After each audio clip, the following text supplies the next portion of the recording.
السلام ورحمة الله.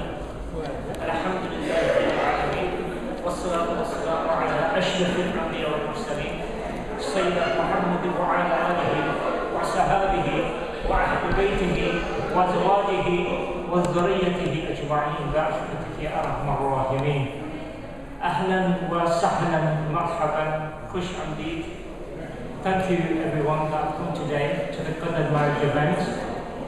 Inshallah ta'ala, today I'm going to do a little talk about the program. Inshallah, on the right hand side of me we have Sheikh Usmah, on the left we have Sheikh Muhammad Muntazir. To begin, inshallah, just a few notes. Can people switch off all the mobile phones, please? We don't want any phone calls happening while this is going on, inshallah.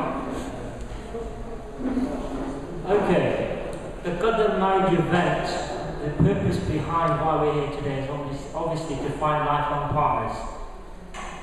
The organisers of this event have come here today basically for that purpose, to please Allah subhanahu wa ta'ala in bringing brothers and sisters together to finding lifelong partners. Now, as a lot of you may be aware, the usual trend nowadays is that people go via the internet to find their partners, or they go to marriage events like this. But as you can see from the surroundings here, this event is very simple. The agenda is one, to basically bring brothers and sisters together in an Islamic way and doing things in a halal way. Okay, now as you came in, a lot of you obviously sat down and wrote your profile, and those that are interested in getting married, inshallah, should all have a badge. So those that don't have a badge, can you please go to the back? Okay? In addition, okay, on the right hand side of the brother section, you have, hopefully, in a short while, you're going to be having sisters' profiles inserted on the right hand side. And likewise for the sisters, you're going to be having brothers' profiles being posted on the back over there.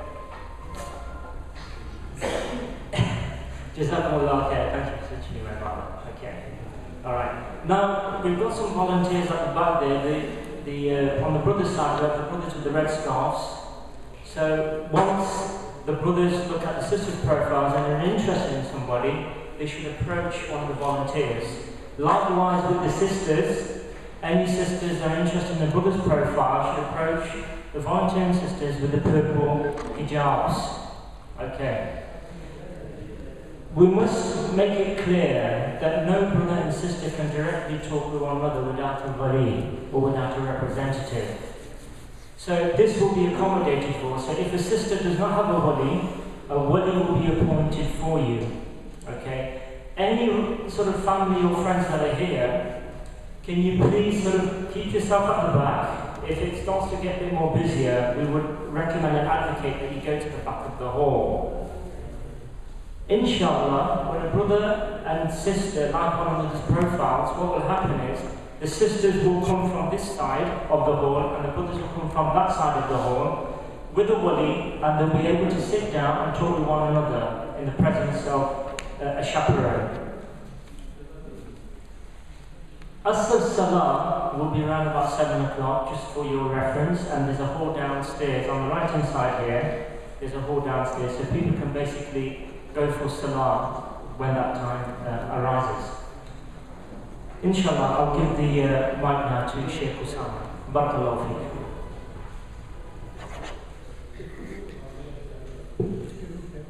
Bismillah ar-Rahman ar-Rahim. الحمد لله نحمده ونستعينه ونستغفره ونعوذ بالله من شرور أنفسنا ومن سيئات أعمالنا. من يهده الله فلا مضل له ومن يضلل فلا هادي له. وأشهد أن لا إله إلا الله وحده لا شريك له.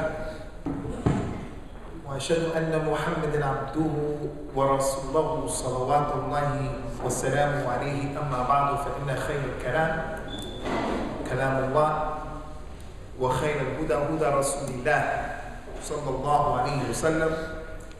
وشر الأمور محدثاتها وكل محدثة بدعة وكل بدعة ضلالة وكل ضلالة في النار. Let me first begin by asking Allah Azza wa Jalla to make this effort that we're participating in an effort of barakah and an effort of khayr. He says, sallallahu alaihi wasallam, that there are some people, they are the keys that open and they unlock the doors of good. And there are others who open and they unlock the doors of evil. And he said that the Jannah or Tuba, the Jannah, is for those people who are the ones who have the keys, that they open up the doors of al-khayr upon the people, and the punishment and the nar is for those people who open up the doors of evil, or they close and lock the doors of good. So the people who came up with this ideas similar to this, creative ways of trying to bring people together, then we hope and we pray that it will be put in the mizan of hasanat yawm al-qiyamah. But it is not enough, as you all should know, it's not enough for a Muslim to think that all he has to do is have the correct niyyah and that's it. He wants to do good and that's it. He has to want to do good, and the good that he or she wants to accomplish has to be done in the correct way. So if the person stands up and he makes salat with ikhlas, total absolute sincerity, he prays to Allah and only Allah, and he's sincere, but he makes the Fajr 3 rak'at instead of 2, even if he cried, even if he felt Jannah was close and he felt the hellfire was right before him, and he cried and he had that yaqeen, it's going to be thrown back at him because it was done in a way that was inappropriate. In my participation here, very quickly, inshallah, I just want to remind you, brothers and you sisters, of a few points concerning the marriage, the institution of marriage. And it's really, for the most part, a reminder to all of you, but as your bigger brother, your big brother in most instances, just as I would advise my little sister or my daughter, just want to advise all of you, brothers and you sisters, a few issues I think you should put before your very eyes. The first thing is about the importance of marriage. Marriage is not a game. It's a serious issue, serious to the degree where Jannah and Nar has been connected to it. As that lady came to complain about her husband, she went to the Prophet to complain, sallallahu alaihi wasallam. He said, listen, before you say anything, you need to know your husband is your Jannah or he is your Nar. This is not a joke, it's not a game. The last words that came out of the mouth of the Nabi sallallahu alaihi wasallam was that he told the men, be good to the women. Stawsu bin nisa khayra. Be good to the women. It's not a game. Marriage is part of the fitrah, the natural disposition that Allah has created mankind, not just Muslims, mankind upon. Fitratullah lati fatara nas alayha. The fitrah. Allah created the human being. If you leave that human being in the desert, in the jungle, he's going to be naturally inclined to look up in the sky and to know that there is a God that deserves to be worshipped in the heavens. He's not going to look in his pocket. He's not going to look at the tree. He's not going to say the monkey, the cow, the moon is his God. He's going to have the natural, that's how he's been created. His fitrah, his natural fitrah, is that she doesn't have to be taught, he doesn't have to be taught birrul walidain, respecting your parents. That's something natural. It is innate within the human being. Similar to that is marriage. So the one who doesn't get married, the one who lives this life and he's not married, and he lives a long period of time without being married, he or she is going against the fitrah, especially if they're doing that intentionally. And very quickly, I know that there are some scholars in al-Islam who never got married. Shaykh al-Islam ibn Taymiyyah never got married. Al-Imam al-Nawawi never got married. Al-Imam al-Suyuti never got married. May Allah have mercy upon them. I'm not here to discuss the reasons why they didn't get married, but our example is Al-Mustafa Al-Amin sallallahu alaihi wasallam, who said that he gets married to women. He gets married. And anyone who forsakes my sunnah, then he's not from me.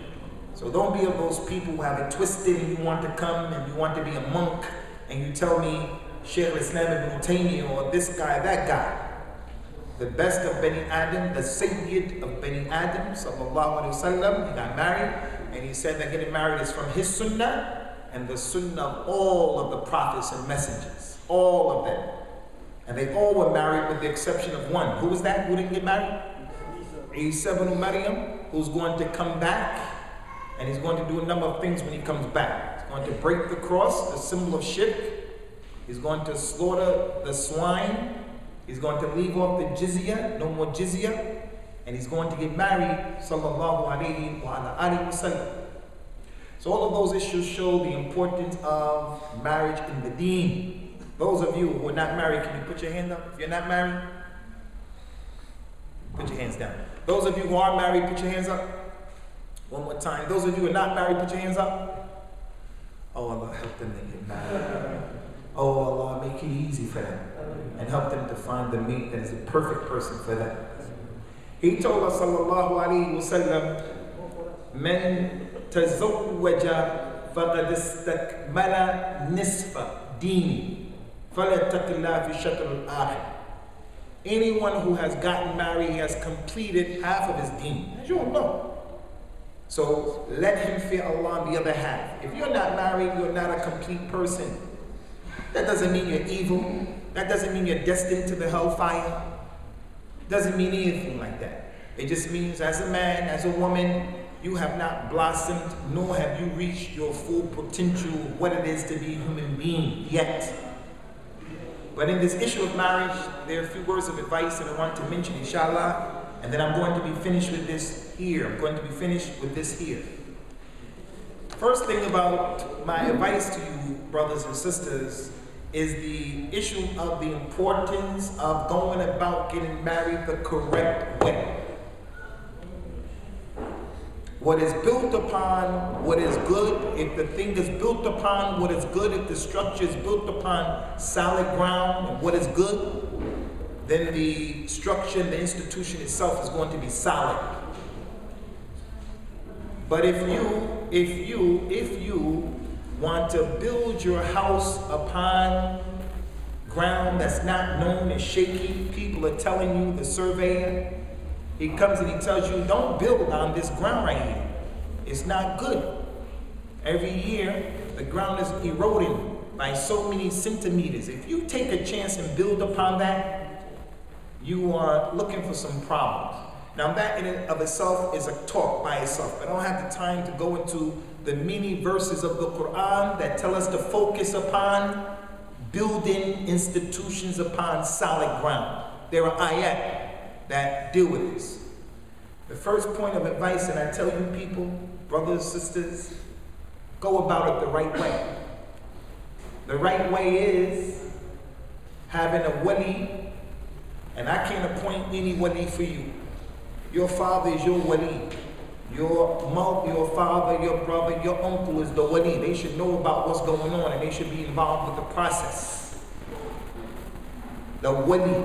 Allah mentioned in the Quran, الَّذِينَ يُجَاهِدُونَ فِينَا لَنَهْدِيَنَّهُمْ سُبَلَنَا. Those people who make efforts in our cause, anyone who makes an effort, he makes jihad, makes efforts, we're going to guide him to the right way.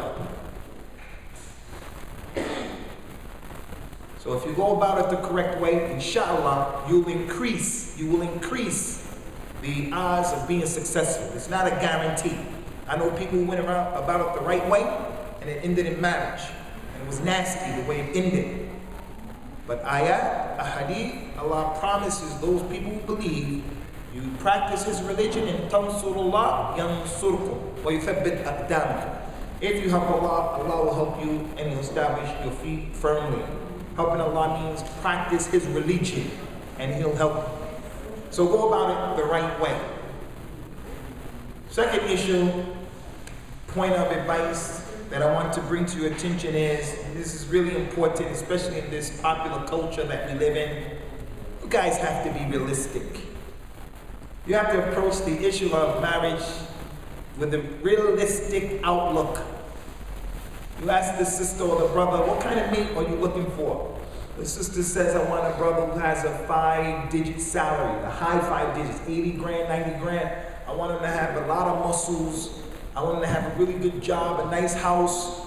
I want to come in, he's going to give me a car. He's the most handsome brother in the place. I want a sister like this, like that. That brother may have all of that, sister. He may have all of those things, but he may not be the right person for you. So when we give our minds to Bollywood, Nollywood is for Nigerians, Africans.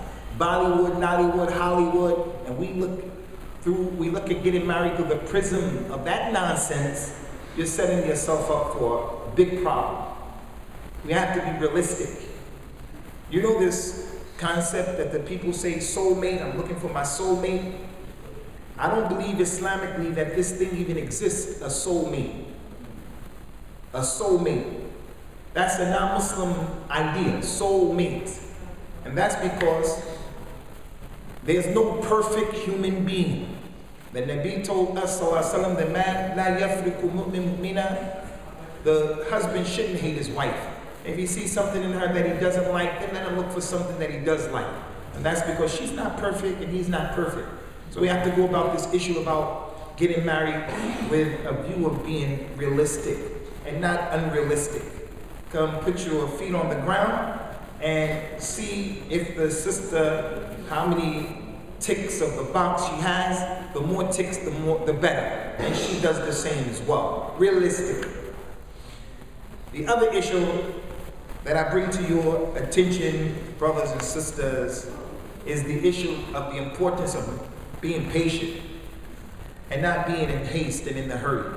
Being patient before getting married and being patient obviously after getting married. I gotta explain this very quickly because it's not really difficult to comprehend, but I don't want you to misunderstand me. The Prophet saw a man, sallallahu alaihi wasallam, who had embraced Islam with his tribe, and he kept looking at that man every day. He wanted to choose someone from amongst them to make him the Amir, the leader. After a few days, he told the man, come. His name was Ashaj. He told that man, Inna fika khaslatayn yuhibbuhum Allah. You have two characteristics that Allah loves. Allah loves. He said, what are they, Ya Rasulullah? He said, Al-Hilm wa Al-Anam. You are gentle and easy with the people. You're not a rough neck. You're easy and gentle. And the other characteristic that Allah loves is you take your time. You're not a person who is in haste, making hasty decisions when you don't have to. Sometimes the Muslim, the individual, he has to make decisions. He hits the ground and his feet are moving and he just has to make a decision. But generally speaking, don't drive fast, don't talk fast, don't make quick decisions, especially those decisions that your happiness is predicated upon it. Bi'idhnillah. He told us, sallallahu alaihi wasallam, Al-ajlatu min ash-shaytan wa at-ta'anni min ar-rahman. Being in haste is from shaitan, and taking your time is from ar-Rahman, it's from Allah. So what do I mean by all of this? You are never going to be able to, inshallah, you will never be able to find a lady before marriage. You're going to know everything about her, and vice versa. So you have to take your time. And take your time doesn't mean go to the movies, be alone together, take a vacation together. It doesn't mean that. It means don't be in haste. Make sure you take every opportunity to get to know as much as you can know about that individual. No matter what people say about him, you still don't know everything about him. Umar radiallahu anhu was sitting. A man said, Ya Amir al-Mu'mineen. It was the Khalifa. He said, you see that man over there? Umar said, yes. He said, man, he is a good guy. He has taqwa. He has iman. Umar said to that man, not Prophet Muhammad, Umar. Prophet Muhammad didn't say sallallahu alaihi wasallam. Umar said, did you travel with him? He said, no. He said, did you do any business with him? He said, no. He said, did you eat with him? He said, no. He said, wallahi, you don't know that man. Someone wants to come and borrow money from me, you have to know who that person is. That's why some of us are sitting here, people owe us money and we've been wrong because we thought we knew him, we didn't know him. When you travel with him, you get an opportunity to see his reality. Traveling brings out the reality of people. When the money becomes a part of the equation, you'll see. And another narration of that statement that's authentic, Umar said to another man, it may be that you saw that man lift his head and raise his head, he bowed his head and lifted his head in the salat, and you think you know him. You don't know him. You saw him in the masjid, but you don't know him because you saw him pray here and there.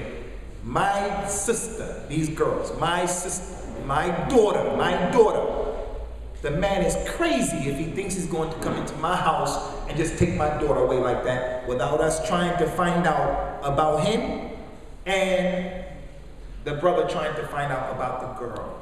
That's not me making things difficult for you. That's me telling you what our religion is telling you. Because again, as I mentioned, this thing is connected to your Jannah and your Nar, your happiness and your sadness. It is easy to get married. Easy. But it's not easy to stay together if Allah doesn't want to make it easy for you. We go about it the wrong way, and part of going about it the wrong way is getting married to people we don't know where they come from, who they are, what the situation is. In addition to that, I come to something a lot of people mention to me, and that is the criterion of and for getting married. You all know the authentic hadith that the woman gets married for 4 reasons. She gets married because of her lineage. She is a Sayyida, Sharifa, she's from Quraysh. A woman can get married because of her lineage. She can get married because of her beauty. She can get married because she has money, she has wealth, and she can get married because of a deen. The Prophet said, marry the one for the deen and you'll be successful. Abdullah, marry the lady for her deen, not because you are struggling with your desire, so you just want to get married. Marry the girl because of her deen. If she had a deen, and if he had deen, we wouldn't be saying certain things to one another. We wouldn't be doing certain things. If something was said inappropriate to her, she's going to take a position and say, I'm not looking for someone like that. Now, you made a mistake, and I'm reminding you of this mistake. I'm not a slut, and I'm not a whore, and I'm not from the streets. I have some deen, and I have some honor. Marry the lady with the deen. It doesn't mean she's from the angels, and it doesn't mean he's from the angels. But it means that when we have women who are practicing wives and husbands who are practicing, when the winds of adversity start to blow in our lives and they're going to come, that person is going to be with you through thick and thin. And they're going to know how to deal with this situation because of the deen. They know how to navigate through and around the situation. If it's about the culture, if it's about the money, if it's about the lineage, it's going to be problems. They'll leave you stranded. They'll call the police on you. He won't be faithful to you. She won't be faithful to you. Marry the one with the deen. Now for our revert sisters, I have to tell you about this, and also the brothers. This is a phenomenon that keeps occurring. The girl becomes a Muslim. Once she becomes a Muslim, the other Muslim girls start saying, you gotta get married. You have to get married. You have to get married. Every time she's with the sisters, you have to get married. You have to get married. You have to get married. She gets tired of it. They say, we have a brother, we have a brother. And then they bring a brother to her. Now, no offense, this really happened. The brother comes and he is a dwarf. A dwarf. Maybe that's not politically correct to say. You know, he's horizontally challenged. He's a short guy. He's short. She said, I'm not interested in him. I don't want to, that doesn't really float my boat. But the sister said, marry him for Allah. Marry him for the deen. Doesn't mean that here. You have to marry someone who you're compatible to. If you know that you're not going to be happy with a person who's not that color, he's not that ethnic background, he's not that shape, he's not that form, he's not on that level in the society, then you have to consider that. Marrying for the deen doesn't mean throw caution to the wind and jump out the window. It doesn't mean that. It means that you evaluate the person that you're dealing with and they tick all of the boxes. There is compatibility between you. Compatibility between you. Now in this issue, we have this problem that I'm sure some of you may be experiencing, Allahu A'lam. Because of our different cultures, it becomes a bit difficult to get married. Sometimes it's because of the racism of the parents, and other than that, it could be, this happens. But again, the parents are not totally wrong in this, and you're not totally right. We have to approach this thing with an open mind, and with the Quran and the Sunnah as being the guide. I don't know if you people know, but Abu Bakr radiallahu anhu came to the Nabi sallallahu alaihi wasallam in what is authentic, and he said, I want to marry Fatima. Abu Bakr is the best human being after the prophets and the messengers. The best human being in this dunya, Abu Bakr as-Siddiq. The prophet said to Abu Bakr, you're too old for her. Ummah came and said, I want to marry Fatima. This is not some kalam I pulled out of a weak hadith book. This is a true incident. The Nabi said to the second best human being after all of the prophets and messengers, Ummah, he said, you are too old for her. Before Uthman or anyone else can come, he introduced the idea to Ali ibn Abi Talib. May Allah be pleased with all of them. Someone who was close to her in age, someone who grew up in the same household, someone who was raised under the umbrella and the supervision of a Nabuwah, prophecy. He said to Abu Bakr and Umar, you're too old for her. And they're the best human beings. And you can rest assured that Abu Bakr would have taken care of Fatima. Umar would have taken care of Fatima by the Lord of the Kaaba. By the Lord of the Kaaba. They both would have taken care of her. But the compatibility issue is what the Nabi sallallahu alaihi wasallam considered. So if I come in from America, I have my background, and I want to marry into a family that's Asian, the mother doesn't speak my language, the father can barely understand me, those parents have a haq to say, I don't want this. Now you as the son or the daughter, you have to try to sell it to them. It's about my happiness, I think it could work, this and that. You have to try to sell it. But if they are insistent, no, and they're open-minded, I say to you brothers and your sisters, don't give up your family for anybody. Don't get married to someone and run off and give up your family for anybody. And I'm not against you, and I'm for the culture, no. But you should see it in the whole bigger picture. Prophet Muhammad ﷺ is our example. He never, ever once married someone who their lineage wasn't high. Not one of his wives came from a normal lineage. And that was because, in his case, the kuffar would come and maybe say bad things about his lineage that his wife had. But he always married women from high lineage. Even our mother, Sophia bint Huyay, who was a Jew, one time Aisha became upset and jealous of her. Aisha said to her, you Jewish lady, you Jew, to put her down. She started crying. She came to the Nabi, told the Nabi sallallahu what Sophia said. Rasulullah said, don't cry. You are the daughter of a Nabi. You're the daughter of a Nabi. And your uncle is a Nabi. And your husband is a Nabi. You're the daughter of Harun, high lineage. Your uncle is Musa. And I'm your Nabi. I'm your husband. He went back to Aisha and said, Aisha, fear Allah with that kalam that you're talking about. So the point here, he never married anyone except they were from high lineage. Now that doesn't mean that the lady who's from Quraysh, a Sayyid, can't marry a non-Sayyid. The man who's Sayyid can marry outside, but the lady can't. Now, it doesn't mean that. Zainab bint Jahsh, our mother, married Zayd ibn Haritha, who was a free slave. So it's permissible. But although they got married, there were some problems. And where did the problem stem from? They stemmed from, she said, I'm Quraysh, and you are a free slave. And it was a problem. And that was the main issue of contention between them. And he had deen.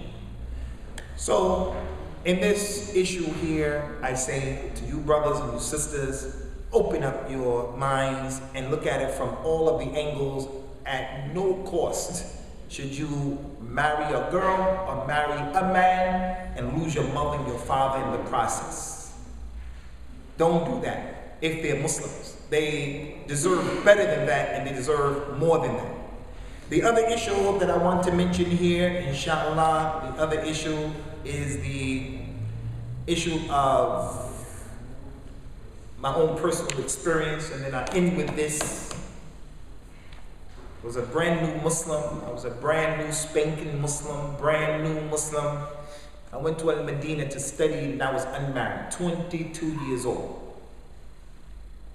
And in Medina, where I studied, the women there dress with jilbab and niqab, whether they're religious or not. Many of them, when they get on a plane to come to the UK or America, they take their clothes off. But over there in that society, you're not going to see any women.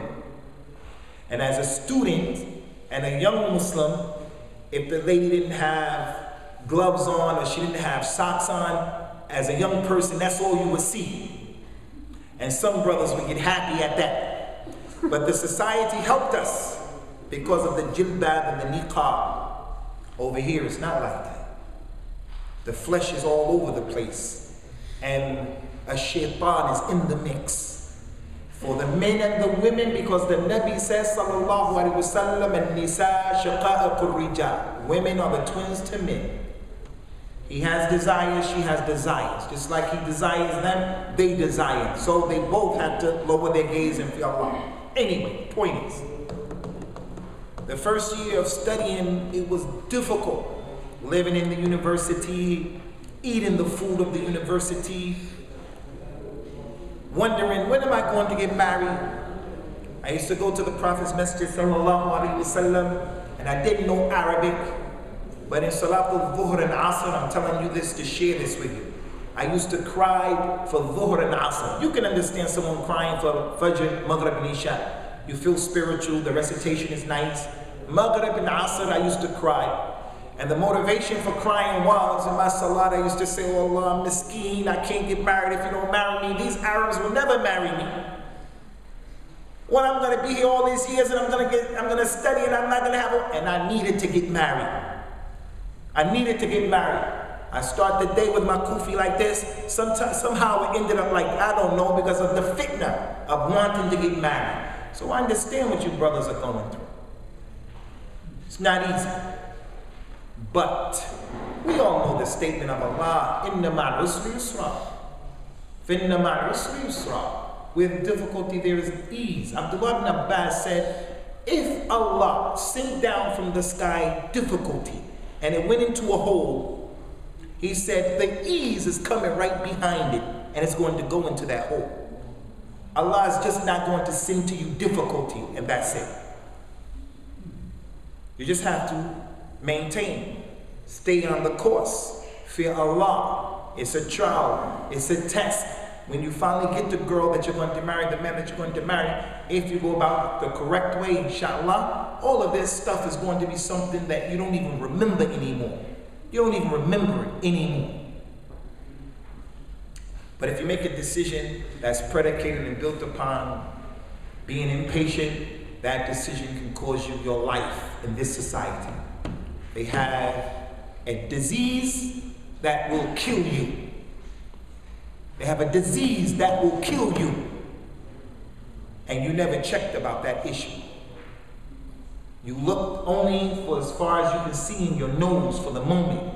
No, you have to look down the line. My children, inshallah, and my children's children. I want a lady who's going to help me make a print here in this society or in this dunya. Not I just want a lady just to enjoy her for a little while, and that only lasts for a little while.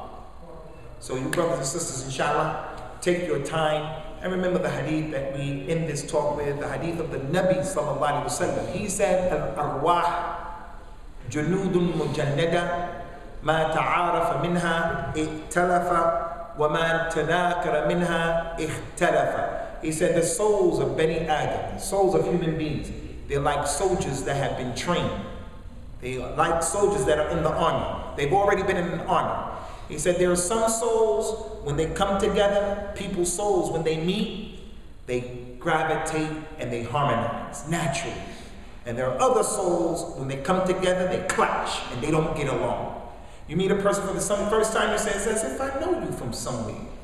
Because meeting you, talking to you, dealing with you is like drinking water. It's easy. I don't have to be taught. When you see that girl like that, her kalam, how it is, that's a sign. That's a sign. And then there's the other situation, it's very difficult. Very difficult. Every corner is problems, it's difficulty. Her personality is personality.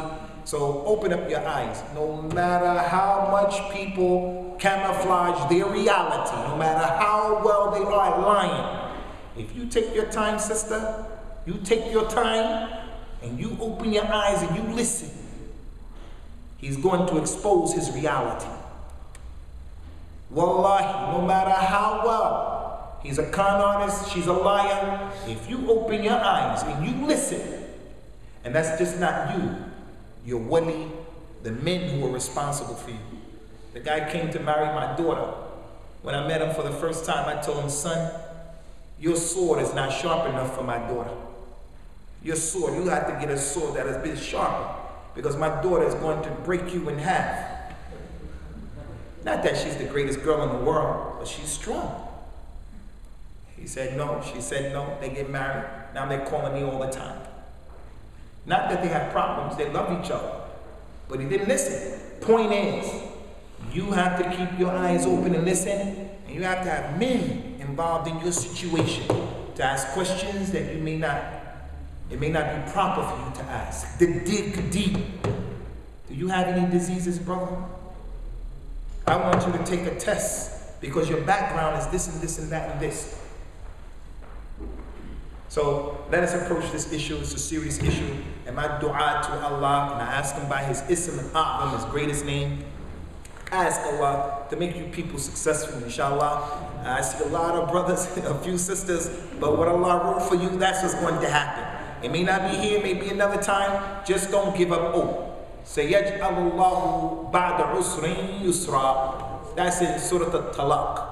سَيَجْعَلُ اللَّهُ بَعْدَ عُسْرٍ يُسْرًا. In the ayahs that Allah talked about divorce, he said to the lady, once you get divorced, Allah is going to make, after this difficulty, there's going to be ease. He mentioned it twice in that other ayah, إِنَّمَا عُسْرِ يُسْرًا فِإِنَّمَا عُسْرِ يُسْرًا. Emphasize. Don't worry, it's going to lighten up. Just don't sell yourself short. You're a queen, you're a prince, you belong to a group of people, even if you're a revert, you deserve to be respected. And you brothers go about it, inshallah, the correct way, and may Allah Azza wa Jalla make the paths of those people who are meant for each other, may He make it pass, may He make it come together, give you success, and make it like He mentioned in the Quran, min ayatihi and jalla. And وَمِنْ آيَاتِهِ أَنْ خَلَقَ لَكُم مِّنْ أَنفُسِكُمْ أَزْوَاجًا لِتَسْكُنُوا إِلَيْهَا وَجَعَلَ بَيْنَكُم مَّوَدَّةً وَرَحْمَةً إِنَّ فِي ذَلِكَ لَآيَاتٍ لِقَوْمٍ يَتَفَكَّرُونَ. From His ayat, La ilaha illallah, is that He created you people and He created for you mates from your own selves, so that you can live with them with sakina, stability and tranquility. And He put between your hearts love and rahmah. This is an ayah for people who reflect and think. You're looking for stability, love, tranquility, and rahmah. You don't want that guy who's a rough, tough, roughneck. You don't want that girl with that attitude. So our dua is that Allah gives you all a tawfiq. هذا وصلى الله وسلم على نبينا وعلى آله وأصحابه أجمعين. والسلام عليكم ورحمة الله وبركاته. Barakallahu feek, Sheikh Usama. Thank you very much for Afwan, Abu Usama, mashallah. A lot of issues were highlighted there, and as Sheikh Abu Usama has just mentioned, there is a greater majority of brothers than there are sisters. Maybe it's makhluk for you next time, inshallah. But at this current moment, inshallah, the profiles of the sisters that are basically shown on that side of the brothers' area, all the brothers can now, at their will, have a look at the profiles there. Likewise, the sisters that have the brothers' profiles at the back of them, you can please have a look and obviously, if you do find somebody and you think they fit in with your criteria, please approach the sisters with the purple hijabs. Likewise, the brothers here should approach those brothers with the red scarves. Barakallahu feekum.